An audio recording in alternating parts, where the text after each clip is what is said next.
ಎಲ್ಲರಿಗೂ ನಮಸ್ಕಾರ. ನನ್ನೆಲ್ಲ ಆತ್ಮೀಯ ಪ್ರೀತಿಯ 9ನೇ ತರಗತಿಯ ಮುದ್ದು ಮಕ್ಕಳೇ, ಈ ದಿನದ ಕನ್ನಡ ತರಗತಿಗೆ ನಿಮ್ಮೆಲ್ಲರಿಗೂ ಸ್ವಾಗತ.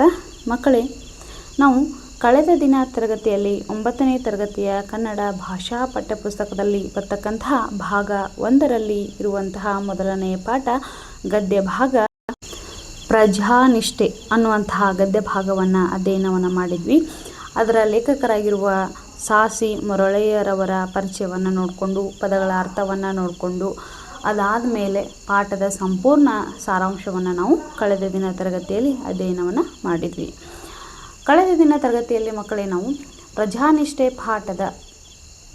ಪಾಠದಲ್ಲಿ ಬರ್ತಕ್ಕಂತಹ ಹೊಯ್ಸಳರ ದೊರೆ ವಿಷ್ಣುವರ್ಧನ ಮತ್ತು ಆತನ ರಾಣಿ ಶಾಂತಲಾದೇವಿ ಹಾಗೂ ವಿಷ್ಣುವರ್ಧನನ ತಮ್ಮನಾಗಿರ್ತಕ್ಕಂತಹ ಪ್ರಜೆಗಳು ಮತ್ತು ರಾಜರ ನಡುವೆ ಇರ್ತಕ್ಕಂತಹ ಬಾಂಧವ್ಯ ಯಾವ ರೀತಿಯಾಗಿತ್ತು, ಅದೇ ರೀತಿಯಾದಂತಹ ಬಾಂಧವ್ಯಕ್ಕೆ ವಿಷ್ಣುವರ್ಧನನ ರಾಣಿಯಾಗಿರ್ತಕ್ಕಂಥ ಧರ್ಮಪತ್ನಿಯಾಗಿರುವ ಶಾಂತಲಾದೇವಿ ಪ್ರಜೆಗಳ ನಿಷ್ಠೆಯನ್ನು ಕಂಡು ಯಾವ ರೀತಿಯಾಗಿ ಆಶ್ಚರ್ಯಚಕಿತರಾಗಿ ಹೊಲದಲ್ಲಿ ಸಿಕ್ಕಿರುವಂತಹ ಕೊಪ್ಪರಿಗೆಷ್ಟು ಬಂಗಾರವನ್ನು ರಾಜ್ಯದ ಬೊಕ್ಕಸಕ್ಕೆ ಕೊಡುವುದು ಬೇಡ, ಅದನ್ನು ನಿಮ್ಮ ಊರಿನ ದೇವಾಲಯಕ್ಕೆ ನಿರ್ಮಾಣವಾಗಲಿ, ವಿನಿಯೋಗವಾಗಲಿ ಅಂಥೇಳಿ ಹೇಳಿರುವಂತಹ ಸನ್ನಿವೇಶವನ್ನು ನಿನ್ನೆ ದಿನ ತರಗತಿಯಲ್ಲಿ ನಾವು ನೋಡಿದ್ವಿ.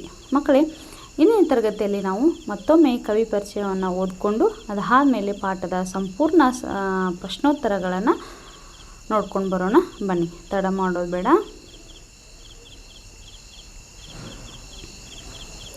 ಕೃತಿಕಾರರ ಪರಿಚಯ.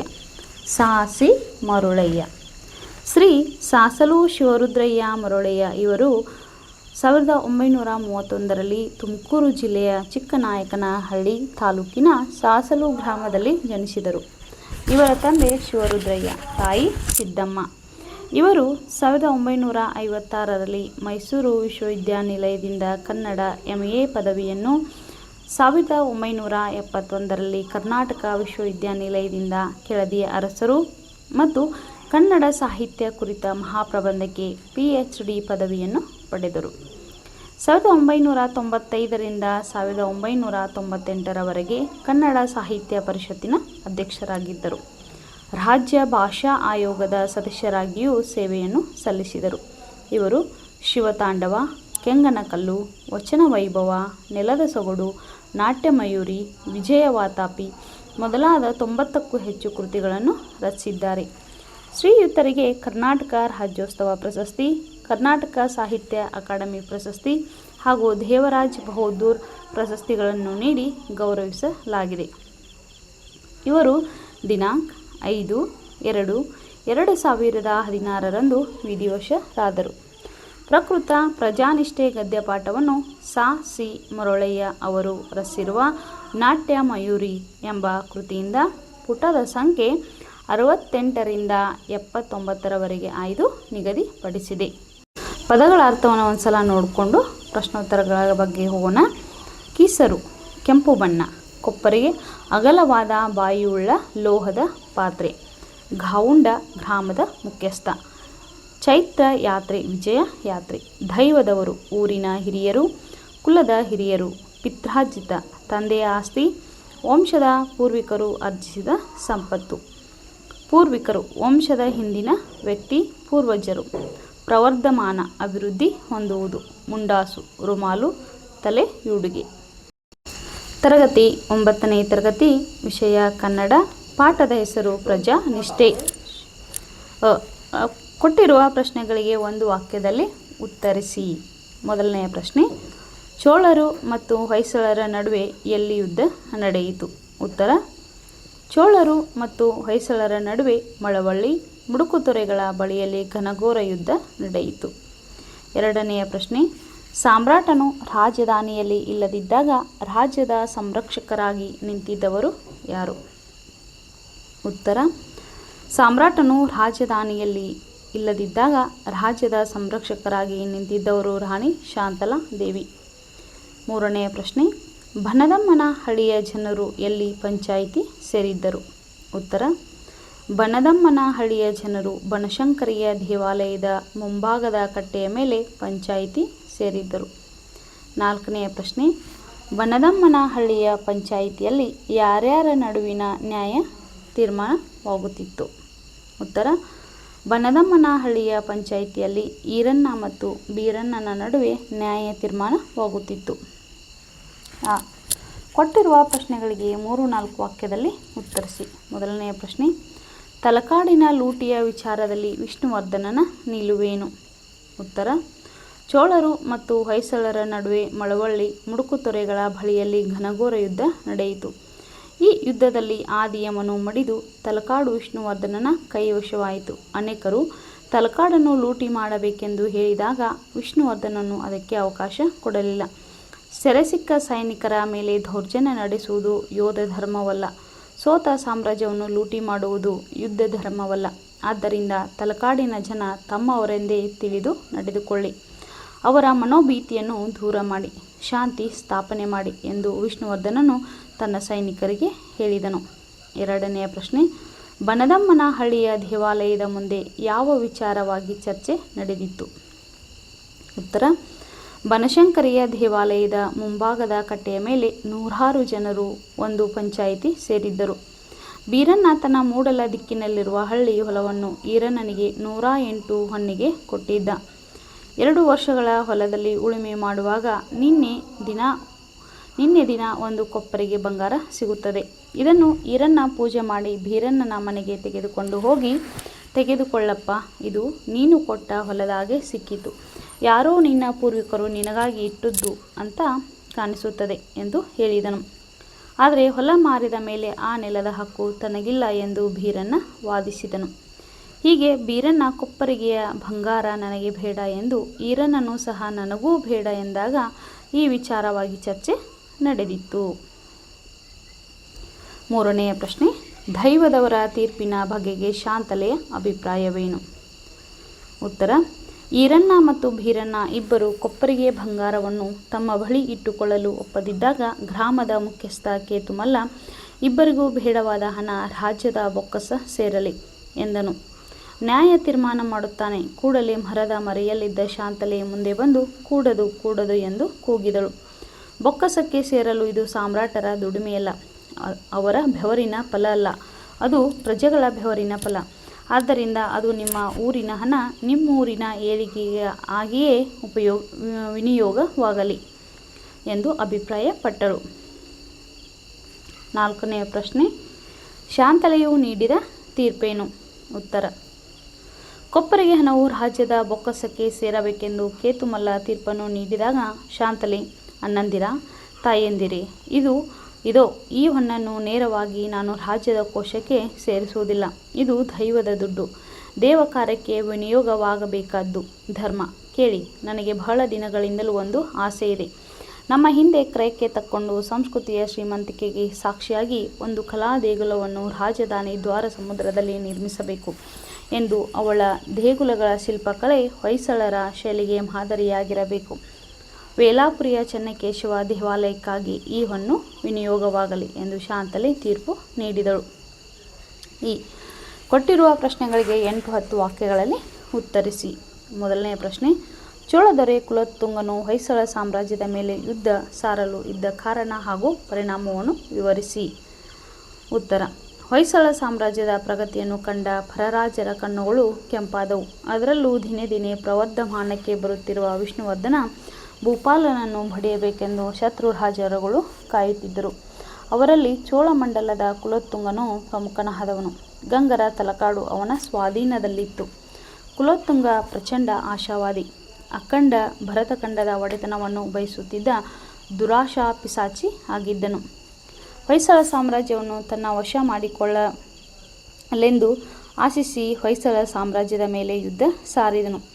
ಚೋಳರಿಗೂ ಮತ್ತು ಹೊಯ್ಸಳರಿಗೂ ಮಳವಳ್ಳಿ ಮುಡುಕುತೊರೆಗಳ ಬಳಿಯಲ್ಲಿ ಘನಘೋರ ಯುದ್ಧ ನಡೆದು ಹೊಯ್ಸಳರ ಕೈಮೇಲಾಗಿ ಚೋಳ ಸೇನೆ ಕಂಗಾಲಾಯಿತು. ಆದಿಯಮ ಯುದ್ಧದಲ್ಲಿ ಮಡಿದ. ಅವನ ಸತ್ತ ಸುದ್ದಿ ತಿಳಿಯುತ್ತಲೇ ಚೋಳ ಸೇನೆ ದಿಕ್ಕಾಪಾಲಾಗಿ ಓಡಿತು. ತಲಕಾಡ ಕೋಟೆ ಸುಲಭವಾಗಿ ವಿಷ್ಣುವರ್ಧನ ಭೂಪಾಲನ ಕೈವಶವಾಯಿತು. ಸಮಸ್ತ ಸೇನೆಯು ತಲಕಾಡುಗೊಂಡನಿಗೆ ಜಯವಾಗಲಿ ಎಂದು ಜೈಕಾರ ಹಾಕಿತು. ಎರಡನೇ ಪ್ರಶ್ನೆ: ಬನದಮ್ಮನಹಳ್ಳಿಯ ಪಂಚಾಯಿತಿಯಲ್ಲಿ ನಡೆದ ನ್ಯಾಯ ಮತ್ತು ಹಾಗೂ ಅದರ ತೀರ್ಪಿನ ಬಗ್ಗೆ ವಿವರಿಸಿ. ಉತ್ತರ: ವಿಷ್ಣುವರ್ಧನ ಭೂಪಾಲನು ರಾಜ್ಯದಲ್ಲಿ ಇಲ್ಲದಿದ್ದಾಗ ರಾಜಧಾನಿಯಲ್ಲಿ ಸಂರಕ್ಷಕಳಾಗಿ ನಿಂತಿದ್ದ ದೇವತೆ ಎಂದರೆ ಮಹಾರಾಣಿ ಶಾಂತಲಾದೇವಿ. ಗಂಡುಡುಗೆಯನ್ನುಟ್ಟು ಯುವರಾಜ ಕುಮಾರ ಉದಯಾದಿತ್ಯನನ್ನು ಜೊತೆಯಲ್ಲಿ ಕರೆದುಕೊಂಡು ರಾಜ್ಯ ಸಂಚಾರ ಮಾಡಲು ಹೊರಟಳು. ಬನದಮ್ಮನಹಳ್ಳಿಯ ಬನಶಂಕರಿಯ ದೇವಾಲಯದ ಮುಂಭಾಗದ ಕಟ್ಟೆಯ ಮೇಲೆ ನೂರಾರು ಜನರು ಒಂದು ಪಂಚಾಯಿತಿ ನೆರೆದಿದ್ದುದು ಕಾರಣ. ಬೀರಣ್ಣ ಎಂಬುವವನು ತನ್ನ ಹೊಲವನ್ನು ಈರಣ್ಣನಿಗೆ ಮಾರಾಟ ಮಾಡಲು ಈರಣ್ಣ ಹೊಲವನ್ನು ಉಳುಮೆ ಮಾಡುತ್ತಿರುವಾಗ ಅವನಿಗೆ ಒಂದು ಕೊಪ್ಪರಿಗೆ ಬಂಗಾರ ದೊರೆಯಿತು. ಅದನ್ನು ಈರಣ್ಣ ಬಳಿ ಇಟ್ಟುಕೊಳ್ಳಲಿಲ್ಲ.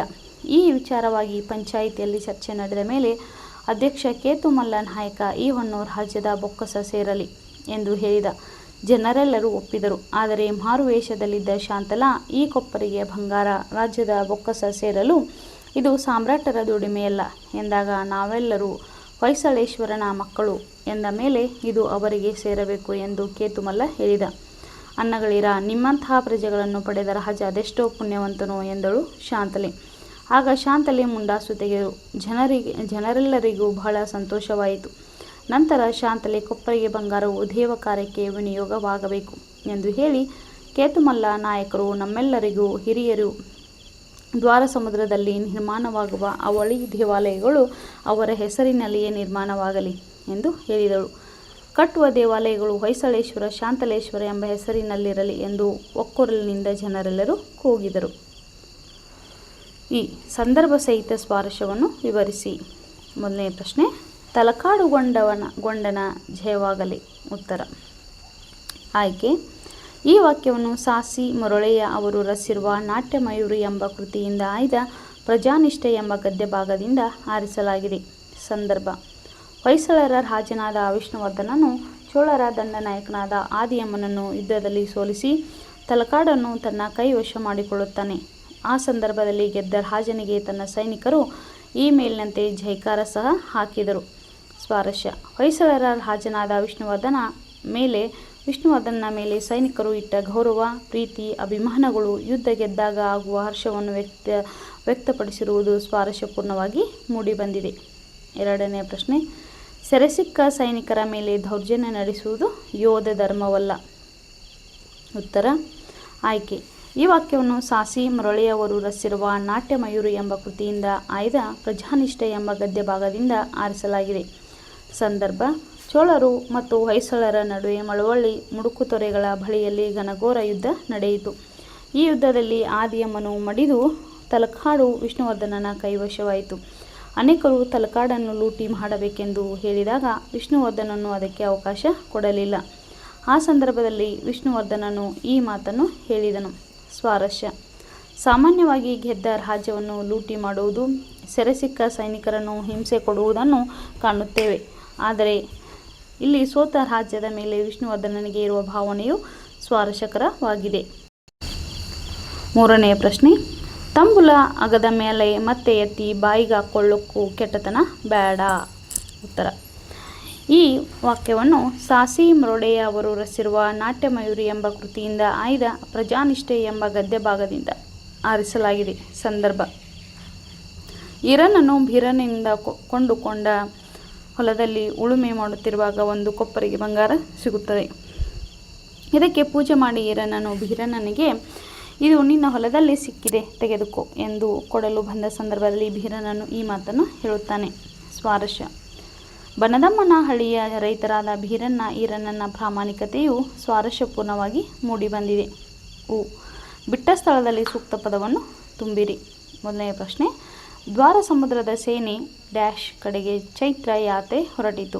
ಉತ್ತರ: ತಲಕಾಡಿನ ಅಂದರೆ ದ್ವಾರ ಸಮುದ್ರದ ಸೇನೆ ತಲಕಾಡಿನ ಕಡೆಗೆ ಚೈತ್ರ ಯಾತ್ರೆ ಹೊರಟಿತು. ಎರಡನೆಯ ಪ್ರಶ್ನೆ: ಮಾನವ ತನ್ನ ಡ್ಯಾಶ್ ಗುಣಗಳನ್ನು ಗಾಳಿಯಲ್ಲಿ ತೂರಿ ಬಿಡಬಾರದು. ಉತ್ತರ: ಮಾನವೀಯ ಅಂದರೆ ಮಾನವ ತನ್ನ ಮಾನವೀಯ ಗುಣಗಳನ್ನು ಗಾಳಿಯಲ್ಲಿ ತೂರಿ ಬಿಡಬಾರದು. ಮೂರನೆಯ ಪ್ರಶ್ನೆ: ನಿಮ್ಮ ಊರಿನ ಹಣ ನಮ್ಮೂರಿನ ಡ್ಯಾಶ್ಗೆ ವಿನಿಯೋಗವಾಗಲಿ. ಉತ್ತರ: ಏಳಿಗೆಗಾಗಿ. ನಿಮ್ಮ ಊರಿನ ಹಣ ನಮ್ಮೂರಿನ ಏಳಿಗೆಗಾಗಿಯೇ ವಿನಿಯೋಗವಾಗಲಿ. ಅದು ನಿಮ್ಮೂರಿನ. ನಾಲ್ಕನೆಯ ಪ್ರಶ್ನೆ: ಬನದಮ್ಮನಹಳ್ಳಿಯ ಜನರಿಗೆ ಡ್ಯಾಶ್ ಒಂದೇ ಮೆಟ್ಟಿಲಲ್ಲಿ ಉಳಿಯಿತು. ಉತ್ತರ: ಸ್ವರ್ಗ. ಬನದಮ್ಮನಹಳ್ಳಿಯ ಜನರಿಗೆ ಸ್ವರ್ಗ ಒಂದೇ ಮೆಟ್ಟಿಲಲ್ಲಿ ಉಳಿಯಿತು. ಮಕ್ಕಳೇ, ಇಂದಿನ ತರಗತಿಯಲ್ಲಿ ನಾವು 9ನೇ ತರಗತಿಯ ಮೊದಲನೇ ಗದ್ಯ ಭಾಗ ಪ್ರಜಾನಿಷ್ಠೆ ಎನ್ನುವಂತಹ ಪಾಠದ ಸಂಪೂರ್ಣ ಪ್ರಶ್ನೋತ್ತರಗಳನ್ನು ಅಧ್ಯಯನವನ್ನು ಅಥವಾ ಅಭ್ಯಾಸವನ್ನು ಮಾಡಿದ್ದೀವಿ. ನಾಳೆಯ ದಿನ ತರಗತಿಯಲ್ಲಿ ಮತ್ತೊಂದು ಅದ್ಭುತವಾದ ಪಾಠದೊಂದಿಗೆ ನಿಮ್ಮೆಲ್ಲರನ್ನು ಭೇಟಿಯಾಗುತ್ತೇನೆ. ಇಲ್ಲಿಯವರೆಗೆ ನನ್ನ ತರಗತಿಯನ್ನು ವೀಕ್ಷಣೆ ಮಾಡಿದ್ದಕ್ಕೆ ನಿಮ್ಮೆಲ್ಲರಿಗೂ ಧನ್ಯವಾದಗಳನ್ನು ತಿಳಿಸುತ್ತಾ, ನನ್ನ ಈ ತರಗತಿ ನಿಮಗೆ ಅರ್ಥವಾಗಿದೆ ಅಂತೇಳಿ ನಾನು ಭಾವಿಸ್ತಾ ನನ್ನ ತರಗತಿಗೆ ವಿರಾಮವನ್ನು ನೀಡುತ್ತೇನೆ. ಎಲ್ಲರಿಗೂ ನಮಸ್ಕಾರ.